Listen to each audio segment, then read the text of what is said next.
શું કરીએ આ બધું હે ઊંધું આવ્યું. આ ડબલ સાઇડ ટેપ છે ને એ આ પાછળની સાઈડ આવી. દેવે ઓનલાઈન શોપિંગને મજાક બનાવીને રાખી દીધો. આ મેં નહીં, આ ઓનલાઈન શોપિંગ વાળાએ મજાક બનાવીને રાખી દીધા કસ્ટમરને. સિરિયસલી લેતા જ નહીં. કંઈક એક્શન લેવા પડશે હવે.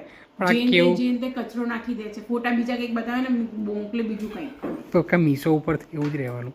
મીશો પરથી નહીં મંગાવ્યું, આ તો ફ્લિપકાર્ટ પરથી મંગાવ્યું છે. આવું થોડી ના હોય. પથારી ફેરવું એની. શું પથારી ફેરવી? કંઈ નહીં, એમ વધારે કે મને રિફંડ આપી દે. હા, બીજું શું કરી શકીશ તું? આવું થોડી હોય પણ. દે કે પોપટ કરવાનો હે મારો વારે વારે. તો શું, જો તમને બતાવું ઘડિયાળનો ફોટો, જો હાય ઘડિયાળનો ફોટો ક્યાં ગયો? ના છે, જો આવો ઘડિયાળનો ફોટો છે. ફોલો મેપ લખ્યું છે, મેપ આવો ફોલો કરો એવું કહે છે. પણ જો આ બધા ડિજિટ બ્લેકમાં આવે, કેમ કે વ્હાઈટ વોલ ઉપર બ્લેકમાં છે. હા, અને આ જો સ્ટીકર પાછળની સાઈડ આપ્યા છે. તો આવું હોશિયાર માણસ છે દેવા લોકો. ખખડાઈ દેવ, ખખડાય કેવી રીતે ખખડાવ વગર હોય તો તારી સામે હોય તો કેવી રીતે ખખડાવતું એ લોકો? પહેલાં તો ખેંચેલ એક લાખો મારું બુદ્ધિના બળે 360 રૂપિયાનું આવું હોય.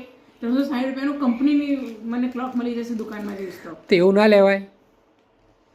તો શું યાર, ઓનલાઈન સારી સારી ઘડિયાળ મળે છે પણ તને અખતરા કરવાના શોખ એમાં બીજાનો શું? નવી કંઈક યુનિક વસ્તુ જોઈતી હોય. હવે શું, કંઈ નહીં, જાઓ પાછા જઈને હોઈ જાઓ.